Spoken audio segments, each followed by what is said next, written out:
Hello dear student, आप सभी का स्वागत है हमारे एक और धमाकेदार वीडियो में। देखिए इस वीडियो में हम आपके लिए ले आए कक्षा 9वीं वार्षिक परीक्षा 2023-24 सामाजिक विज्ञान का सेट ए।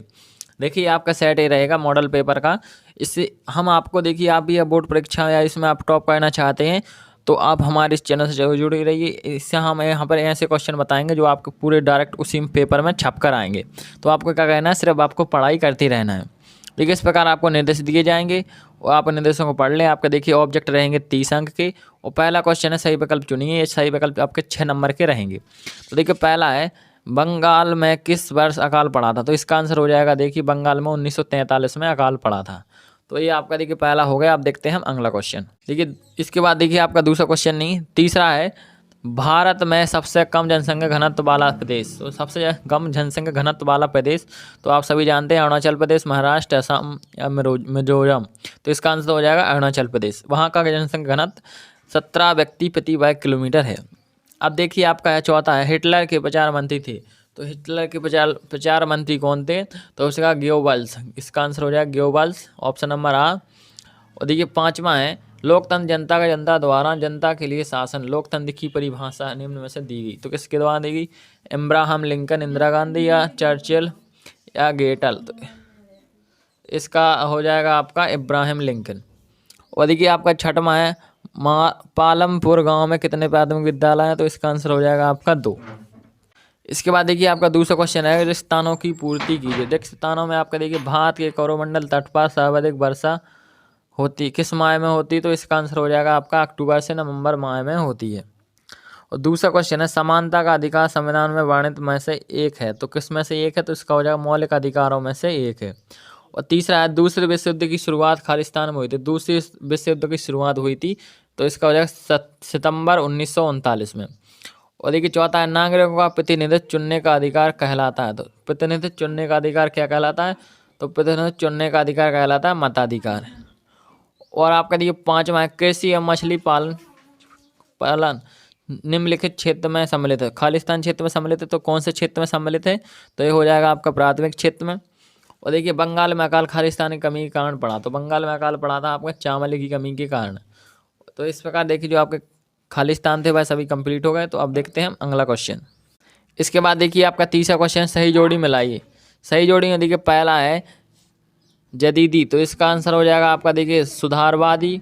और दूसरा है बम्फर गणराज्य की स्थापना बाइमर गणराज्य की स्थापना। तो इसमें हो जाएगा आपका नवंबर 1918, 9 नवंबर 1918। और तीसरा है वॉल स्ट्रीट एक्सचेंज। तो इसका आंसर हो जाएगा आपका अमेरिका का शेयर बाजार। और देखिए चौथा है कच्चा माल तथा नगद पैसा। तो इसका आंसर हो जाएगा आपका कार्यशील पूंजी। और आपका देखिए पांचवा चीन। चीन का आंसर हो जाएगा देखिए यहाँ से आपका राष्ट्रीय जनसंसद। और छठवां है राष्ट्रीय खाद्य सुरक्षा अधिनियम। तो कब बना था राष्ट्रीय खाद्य सुरक्षा अधिनियम 1913 में। इसके बाद देखिए आपका चौथा क्वेश्चन रहेगा एक शब्द एक वाक्य में उत्तर दीजिए। तो ये इसमें आपका देखिए 6 नंबर के प्रश्न पूछे जाएंगे। सभी के आपको एक शब्द में उत्तर देने हैं। तो पहला है किस नदी को दक्षिण भारत की गंगा कहते हैं। तो आप सभी जानते हैं दक्षिण भारत की गंगा गोदावरी नदी को कहा जाता है। पहले का आंसर हो जाएगा गोदावरी। और दूसरा देखिए तृतीय क्रियाकलाप को उदाहरण दीजिए। तृतीय क्रियाकलाप को उदाहरण हो जाएंगे देखिए परिवहन एवं संचार सेवाएं। और देखिए आपका जो तीसरा है दूसरे विश्व युद्ध की शुरुआत कब हुई थी। तो इसका आंसर हो 1939। और अधिक चौथा यूनान में क्रोएशिया का अर्थ है। तो यूनानी भाषा है उसमें क्रोएशिया का अर्थ हो जाएगा शासन। और पांचवा है वायसराय की संधि कब हुई थी। वायसराय की संधि हुई थी आपकी 28 जून। और देखिए यहाँ पर छठवां क्वेश्चन नागरिकों का प्रतिनिधित्व चुनने का अधिकार क्या कहलाता है। तो नागरिक जब प्रतिनिधि चुनते हैं तो इसे कहते हैं मताधिकार। इसके बाद देखिए आपका पांचवा क्वेश्चन में पूछेंगे सत्य सत्य बताइए। सत्य सत्य आपके देखिए रहेंगे आपके 6 नंबर के। देखिए आपके बाद में नक्शा भी पूछा जाएगा। तो देखिए आपका पहला सत्य सत्य भारत में जनसंख्या का वितरण समान है। तो ये आपका सत्य है क्योंकि भारत में जनसंख्या का वितरण असमान है। दूसरा देखिए केरल में प्रति 1000 पुरुषों में महिलाओं की संख्या 595 है। तो ये आपका सत्य है। और तीसरा शोषण की अवधारणा लोकतंत्र की है। तो ये आपका सत्य है। चौथा है पालमपुर गांव में पशुपालन मुख्य उत्पादन किया है। तो ये आपका सत्य है। इसके बाद देखिए आपका पांचवा जनसंख्या वृद्धि से गरीबी बढ़ती है। तो यह बात आपकी बिल्कुल सत्य है। जनसंख्या वृद्धि के कारण गरीबी बढ़ती है। और आपका छठवां संपन्न लोग भी आपदाओं के समय खाद्य की दृष्टि से असुरक्षित हो जाते हैं। खाद्य का मतलब है खाने की पीने की चीज़ों की दृष्टि से। इसके बाद देखिए आपका छठवां है, कब और किस नहर को खुलने से भारत और यूरोप के बीच की दूरी कम हो गई। तो इसका हो जाएगा आपका 1869 में सुएज नहर खुलने से भारत और यूरोप के बीच की दूरी कम हो गई। देखिए आप अथवा है, कौन से राज्य अंतर्राष्ट्रीय सीमा तथा समुद्र तट के स्पर्श नहीं करते। सातवां है, व्यापारिक पबने किन्हें कहते हैं। इसके बाद अथवा देखिए भारतीय जलवायु को प्रभावित करने वाले कारक कौन कौन से हैं। और आठवां प्रश्न है, वनों के दो महत्व लिखिए। और देखिए अथवा वन संरक्षण क्यों आवश्यक है। नौवां प्रश्न है, भारत के दो औषधीय पौधों के नाम एवं गुण लिखिए। तो एक में हो जाएगा आपका तुलसी, एक में हो जाएगा आपका नीम, और काफ़ी सारे आप पेड़ के नाम लिख सकते हैं। अथवा प्रवासी पक्षी क्या था। 10वां प्रश्न है, जीविका संकट प्राचीन राजतंत्र के दौरान फ्रांस में काफ़ी आम थे, स्पष्ट कीजिए। और आपका देखिए अथवा फ्रांस की क्रांति कब प्रारंभ हुई थी, इसके दो प्रभाव लिखिए। इसके बाद 11वां क्वेश्चन है, द्वितीय इंटरनेशनल क्या था।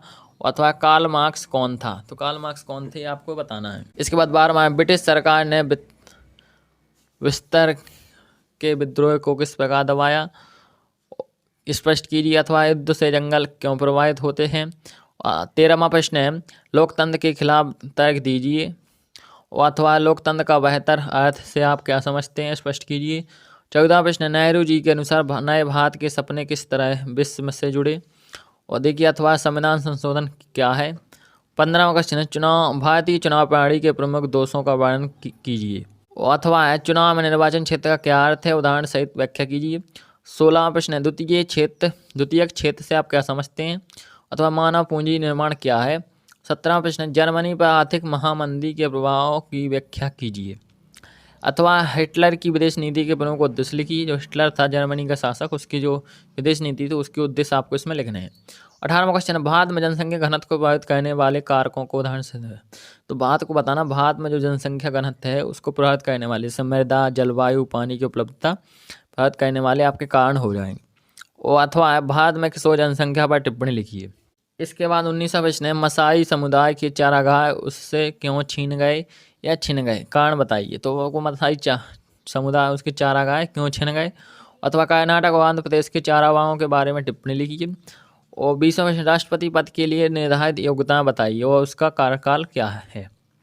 इसके बाद अथवा भारत की राष्ट्रपति की विधायी शक्तियाँ लिखिए। जो भारत की राष्ट्रपति की शक्ति हैं संकटकालीन, वो आपको लिखना है। इसके बाद 21वां प्रश्न है, भारत के मानचित्र में निम्नलिखित को दर्शाइए। तो आपको भारत के मानचित्र में देखिए आपको क्या था, पर्वत से करकेटू, छोटा नागपुर पठार, थार का मरुस्थल और लक्षद्वीप। और बाद के देखिए अथवा कच्छ का रण, लक्षद्वीप, काराकोरम पर्वत श्रेणी, सुंदरबन का डेल्टा। इसके बाद देखिए आपको 22वां, संस्कृति तथा शिक्षा संबंधी अधिकार पर संक्षिप्त टिप्पणी लिखिए। और यहाँ पर अथवा स्वतंत्रता के अधिकारों के अंतर्गत नागरिकों को कौन कौन सी स्वतंत्रताएं प्राप्त हैं। जो स्वतंत्रता का अधिकार आपको मिलता है उसमें आपको कौन कौन सी स्वतंत्रताएं प्राप्त हैं, जैसे अभिव्यक्ति की स्वतंत्रता, निजी स्वतंत्रता, प्राइवेसी यानी अब। इसके बाद 23वां प्रश्न है, भारत में 1973 के निधनता की प्रवृत्तियाँ की चर्चा करें। और अथवा है, भारत में गरीबी उन्मूलन के प्रमुख उपाय बताइए। इस प्रकार देखिए आपके 23 क्वेश्चन कंप्लीट हो जाते हैं। इस प्रकार मैंने आपको पूरा पेपर बता दिया, तो आप इसको अच्छे से तैयार कर लें, इसी से आपके क्वेश्चन बनेंगे। जय हिंद, जय भारत।